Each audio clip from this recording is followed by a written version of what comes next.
Hello, and happy marvelous Monday, everybody. I hope that you are doing extremely well. I am super excited to join you today. Today's segment is all about conversations to help landlords as well as tenants. So, we are going to have this conversation when property maintenance and management collides. But before I get into the discussion, again, I just want to say welcome. Thank you so much for tuning in. I'm Carissa Span, the abundantly blessed landlord and tenant coach. I enjoy coming on each and every Monday. I'm live at 7:30 p.m. Eastern Standard Time. I'm currently live on Facebook, LinkedIn, and YouTube. So let me know which platform you're tuned in from. And just a little disclaimer, a little bit about me and what I do. Each week, when I share information to help the entire rental community, I share the industry's best tips and practices. However, I do not provide legal advice. So let me just put my disclaimer up that I do not share legal advice. And I strongly recommend that if you are in need of legal advice, whether you're a landlord, you're thinking about becoming one, or maybe you're a tenant, if you are seeking or in need of legal advice, to please reach out and to speak to someone who can help you. All right, so today's segment is to, like I said, address some of the concerns and issues that I've been hearing about. I have had some conversations within the past week about property management and property maintenance and how the two sometimes collide when in fact it should be in sync, it should be in alignment. And I know that in many cases that does not happen. I have been in the industry for over 2 decades, and I'm not really surprised about when some of these things happen. But I do want to bring awareness to the entire rental community. And so this segment is definitely for landlords, it's definitely for tenants. If you have questions, comments, remarks, or observations, please drop it in the comment section so that I can respond to them accordingly. All right, so I'm not going to hold you long, but I'm going to hold you long enough to touch on some key points here. I'm going to provide tips for landlords. I'm going to provide tips for tenants as well. If you are watching the replay, thank you so much. Now, just also by way of announcement, if you have not already subscribed to my YouTube channel, please make sure that you do so that you'll know when I'm live and online, as well as being the first to know about new videos that are uploaded. You can find me at YouTube, Landlord Life with Carissa Span. There you can also find some of the replays from the prior weeks, months, and over the past year or so. All right, so I do want to get into the discussion today. And thank you so much for those who are tuning in on YouTube. I see you coming in on YouTube. Thank you so much. So when we are talking about property maintenance and management, here is what I want landlords to always know and understand, that because it is a rental business, it should pay you like a business because you should be treating it like a business. Thank you so much. Good morning. Good morning. Thank you for tuning in. Where are you tuned in from? The Philippines? Let me know where you're tuned in from. When it comes to running your rental property business, there is a way that you must do it. And of course, treating it like a business means that you have business policies and practices in place to make sure that it's paying you like a business. Treating it like a hobby sometimes may result in you not getting paid, you're not getting the respect that you deserve because you're treating it more like a hobby. Maybe you're managing from an emotional aspect or an emotional standpoint versus a business standpoint. And so there's a distinct difference. And I believe that when people don't understand how to set up their business in a legal way, you're running it like a business, and you're not making excuses for sometimes the hard decisions that you must make. When you rule sometimes with an iron fist, you typically get better results versus being lenient and allowing things to go on that should have never started in the first place. And I get that many people do have a heart for what they do, But at the end of the day, it is a business. At the beginning, in the middle, and the end of the day, it is a business. And so that's why I strongly emphasize the importance of adhering to that policy of treating your business like a business. So let me get into the discussion today because I have an email that just came in. So bear with me. I looked away because I saw an email, a question came in pertaining to this subject matter. And I do want to make sure that I'm answering your question. So if you don't want to drop your comment in the comment section, please feel free. If you have my email address, go ahead and email me. As a matter of fact, let me pull up my email address right now so that you can have that, be it now or later. So that is my email address at the bottom of the screen there. Feel free to email me and I will definitely reply and respond to those emails as they come in. So when it comes to property management, here's the thing that I do want people to know and understand about property management. It is a rewarding and sometimes a thankless industry to be in. Sometimes you may not get the respect that you deserve, but it is still a business. And so you have to run it like a business. But when it comes to maintenance, that's a no-brainer. There are things, there are repairs, sometimes renovations, improvements that you must make to make sure that that rental property is in compliance with local, federal housing codes, right? Regulations and policies, just depending on what type of tenant you have, what type of rental property you have, that will dictate or determine the repairs that you have to make. There are timelines depending on what needs to be done. And sometimes the two, managing the property and the maintenance of the property, it clashes. Now, sometimes when it comes to managing a property, a lot of individuals make this one common mistake. They fail to remember that, again, it is a business. And ultimately, you're managing the property and you're managing that landlord and tenant relationship.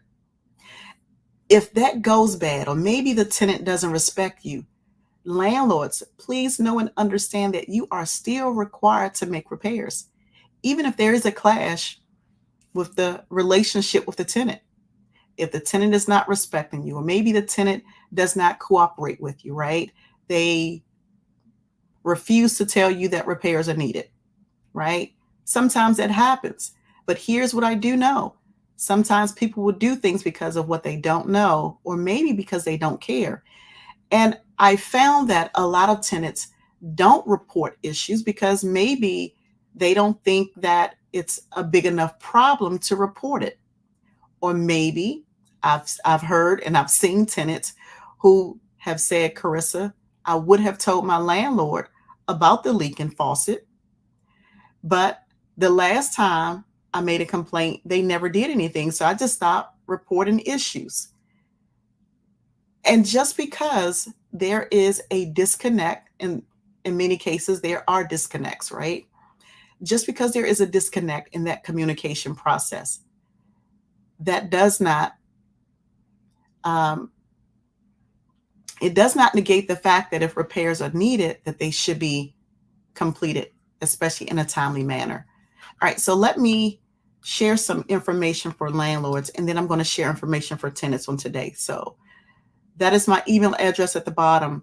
But the one thing that I do want you to take away from this segment today are the 3 tips that I believe that if landlords, if you're self-managing, or maybe you're new, or maybe you have someone who's managing your property, there are still things that I believe you should still know about your rental property, because there are 3 common mistakes that I see landlords making when it comes to managing the property managing the maintenance of the property versus managing that rental property business and that relationship with the tenants.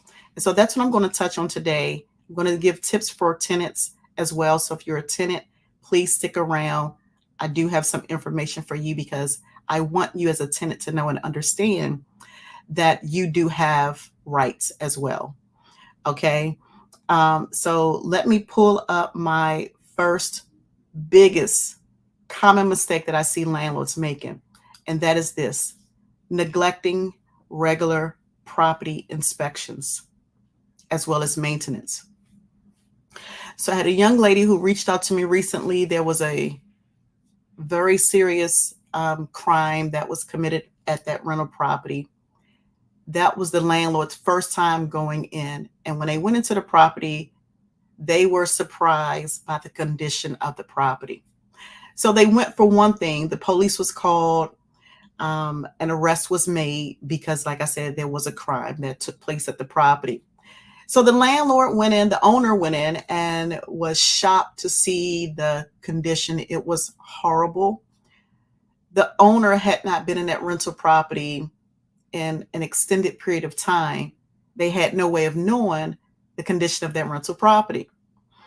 And it's really not always the tenant's fault when the condition is so bad, because maybe, just perhaps, hear my thought process, maybe perhaps if that owner had gone into that rental property to conduct a regular inspection, or maybe even if they had just done an inspection for needed repairs, they would have been able to determine that repairs were needed at that property. I'm inclined to believe that that owner had not done that. Just looking at the laundry list of repairs that were needed and the amount of money, how much it cost to facilitate all the repairs. It was a nightmare. And so the police was there. The tenant was frustrated. The arrest happened. Like, there were so many moving parts. Emotions were all over the place. The owner was in his feelings. His wife came and she was utterly shocked. And it made for a really frustrating situation. When landlords neglect to do inspections, that's one of the biggest mistakes that I see in the industry. As a housing provider, you must make repairs. You must, I mean, absolutely must facilitate, arrange, coordinate, schedule inspections, not just once a year. I believe that the inspection should happen at least twice a year. Now, if you're anything like me, if you're as thorough as I am, inspections should be conducted quarterly. I don't like to wait until the end of the year, once a year, to go in to assess the condition of the property, because sometimes if there is an issue, the problem is not going to fix itself right away. And then also, if you fix those problems when they're small, they don't grow or become something large and major.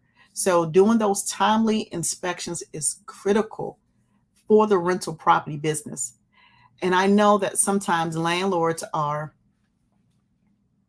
on point with collecting rent at the beginning of the month, but then maybe somewhere along the line, they fall behind schedule when it comes to getting in there to assess the property, talk to the tenant to see if the tenant has any concerns. Because in many cases, the tenant may not know or may not recognize that they should say something. And although in many cases it may be in the lease for the tenant to say something, sometimes they don't realize, oh, you know what? That running toilet is a problem. Or that beeping or chirping smoke detector means that maybe the battery might need to be changed. Maybe I should contact my landlord to let them know. Sometimes tenants, it just doesn't come across. Maybe they have a busy day. Maybe they have a lot on their mind. They intend to contact the landlord and it never happens. But ultimately, as a housing professional, you should take the initiative to know firsthand the condition of the property. And again, that is one of the biggest mistakes that I see landlords making, neglecting regular property inspections and maintenance. And then the second biggest mistake is overlooking small repairs that turn into major issues. That's one of the things that I just talked about. If you take care of the problem when it's small, it doesn't create this snowball that continues to grow and increase, because over time, it's going to cost more money.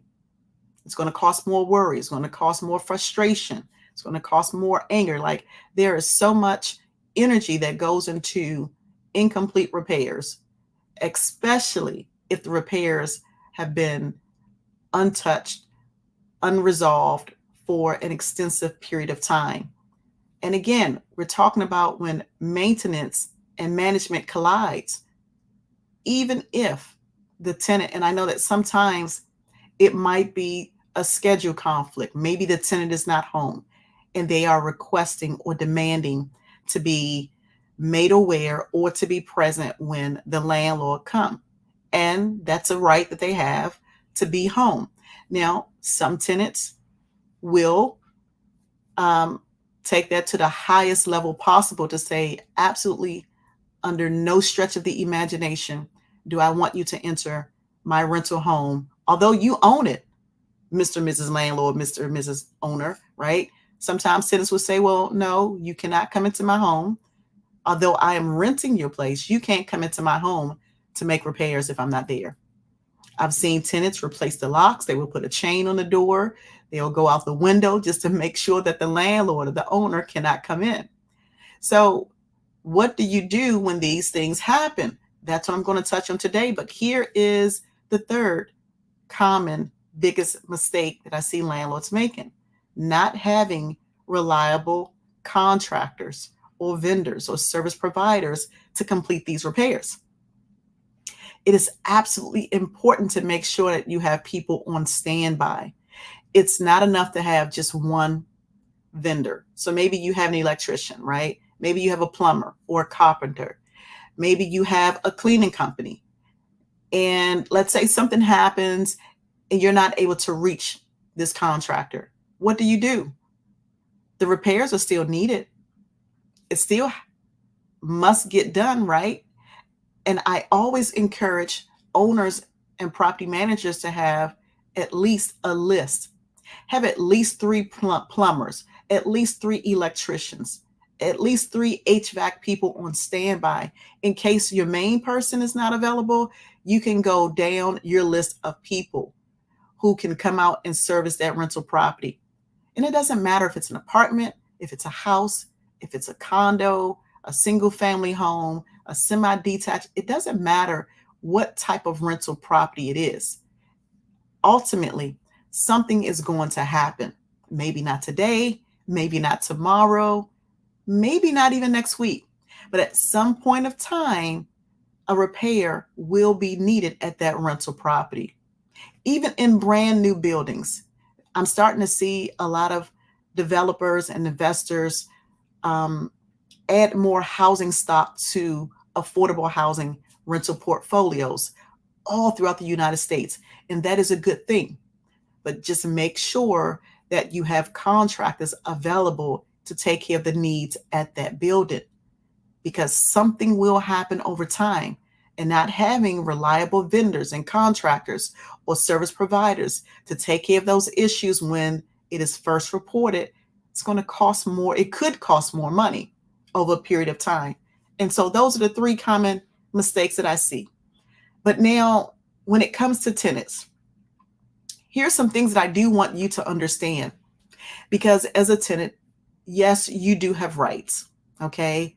But ultimately, if you see something, say something. And so as a tenant, one of the things that I always recommend tenants to do is this: report issues early. As soon as you hear that smoke detector beeping, contact your landlord. Because what I don't want to happen is worst case scenario.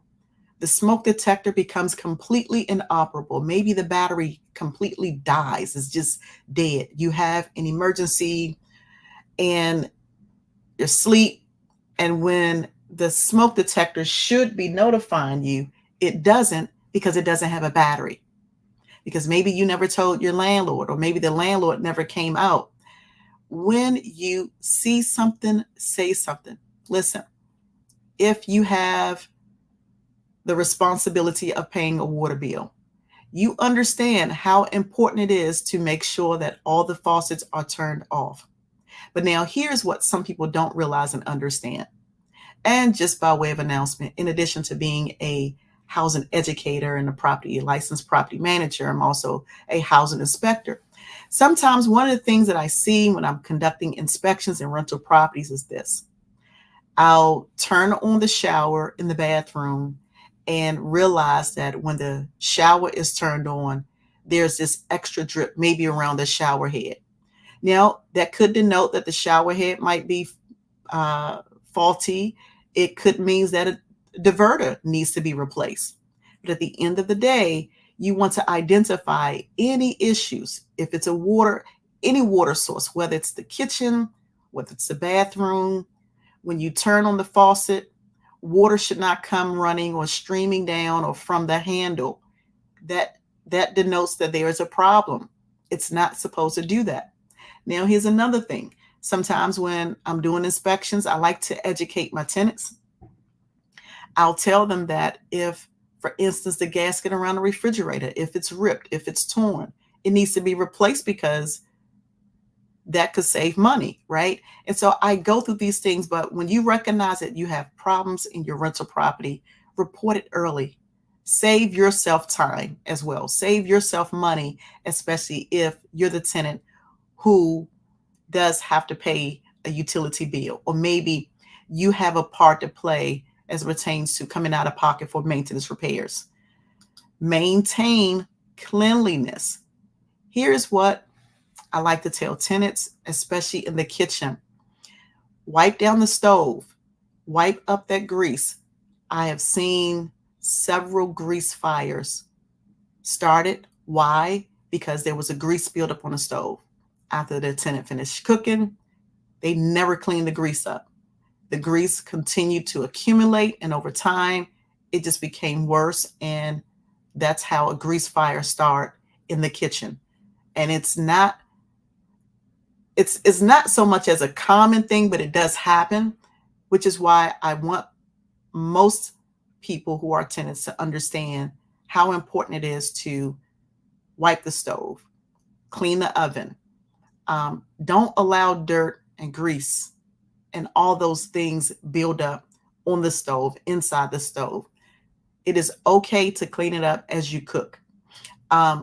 Cleanliness is a big, big thing when it comes to maintenance and repairs. So, for instance, if you know that you have children, the children are playing in the bathroom, maybe they took a bath, right? And their toys were supposed to be in a tub. Maybe the next day or the day after that, you realize that the toilet is stopped up. It could be that because the kids' toys were not cleaned up, or maybe when you were not looking, maybe one of the toys went down the toilet. Sometimes that does happen. So make sure that not only are you cleaning up behind yourself after you cook, after you put the kids in a tub, just clean up around the kids' room as well. Make sure that the children understand the importance of cleaning up, because all these things do matter. Whether you believe it or not, all these things matter. And at the end of the day, it feels good to come home into a clean home. It feels good to go into a kitchen that's clean. The dishes are clean. The dishes are put up. The stove is wiped down. There's no excessive grease lying around. Here's another thing. When it comes to repairs that are being completed by your landlord, it is okay for you to request to be present for scheduled maintenance. And here's why this is important. It helps you to know and understand that your landlord has in fact made the necessary repairs. Be mindful that when the landlord schedule maintenance and repairs, that sometimes when they have a contractor who comes in, the contractor may have to come back. And if that's the case, you can always ask your landlord to notify you the day and the range of the time that the contractor is going to come back so that you can be there. Sometimes owners don't recognize or don't know when a contractor does not complete the job, because all landlords are not electricians. All landlords are not plumbers. All landlords are not carpenters. Some landlords don't make the repairs themselves. They rely on contractors. They rely on vendors to complete the necessary repairs in a rental property. And sometimes they legit don't know that the repairs are not complete. And when you recognize, if you're there and you see that the repairs are not finished, Just go ahead and reach out to your landlord or that property manager to say, hey, the contractor was here on today. They were supposed to fix the hole in the wall. They were supposed to fix the dishwasher. They were supposed to um, uh, patch up a hole behind the stove or whatever, right? But maybe they did some of the things on the list, but they didn't take care of all of those things. Follow up with your landlord and let them know. Report those issues timely, because that's the role that you play in making sure that your home is decent, safe, and sanitary. But now here's some tips. I do have some tips for landlords because I do want you to understand how important it is to run and manage your rental property. I touched on the neglect. I touched on how often landlords are not completing or conducting regular inspections and repairs. Please make sure that you do those things timely. Schedule regular inspections. Establish reliable networks. Um, One of the things that I like to tell owners is this: reach out to other landlords and housing providers to see maybe who they are using, right? So if they have a preferred contractor who's able to take care of the electrical issues, who's able to take care of the plumbing issues, see who they're using, get a recommendation or referral from them, and add them to your list of service providers that's maintaining or helping you to maintain your rental property. And then also, the third tip I want to give to landlords today is promptly address repairs. Don't delay on the small repairs, because fixing minor issues promptly can sometimes prevent them from turning into something major and massive. Not only is that a benefit, but it also saves you money, it saves you time, and then also ultimately you'll have satisfied tenants. You'll have a tenant who won't complain as much if you do your part and you do your job. So those are the three tips that I wanted to share today for landlords. Again, that schedule your regular inspections, that is, establish a reliable network of contractors, service providers. You want to make sure that you reduce stress, okay? So build that network of trusted contractors. And then the third and final tip for landlords is to promptly address repairs. The three tips that I shared for tenants today was to report issues early. Don't wait to the last minute. When you see something, say something, because when you report it early, you can prevent those small problems from becoming something much larger and more expensive. You want to also maintain cleanliness of your home, because sometimes, let's say for instance, if as a tenant, you're responsible for replacing your own HVAC filter, and if you are not doing that timely, although you cannot see the air quality, the poor air quality in your home, just looking, right? If you're looking out, you can't really see that the air quality is bad. But if you look at, for instance, your vent cover, that return vent cover, if you look at it and it's dirty, that's letting you know that the air that's being pulled out is not the cleanest air. So if you are maintaining a clean home, that will definitely help you. One thing that I will say now that we are in the summer season, as it pertains to cleaning or replacing those HVAC filters, if you're burning candles, if you're burning incense, if you're smoking in the home, you want to replace those filters more often, because the filter is going to be dirty, the vent is going to be dirty.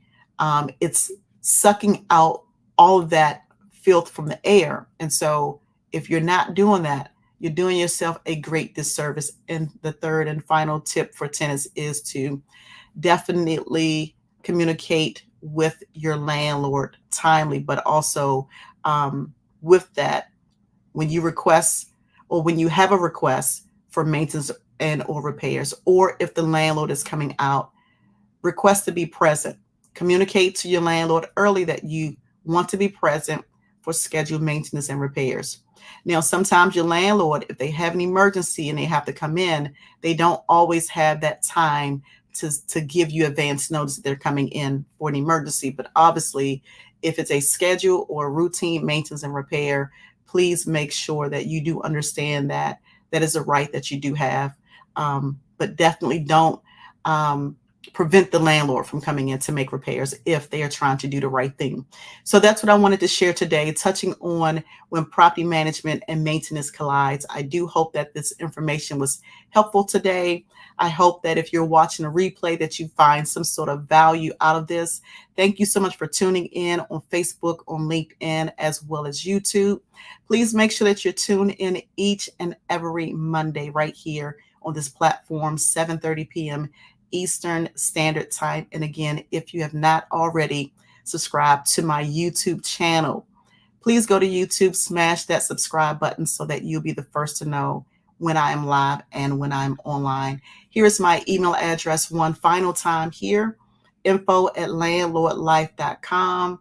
Thank you so much for tuning in today. Listen, guys, we are in the summertime.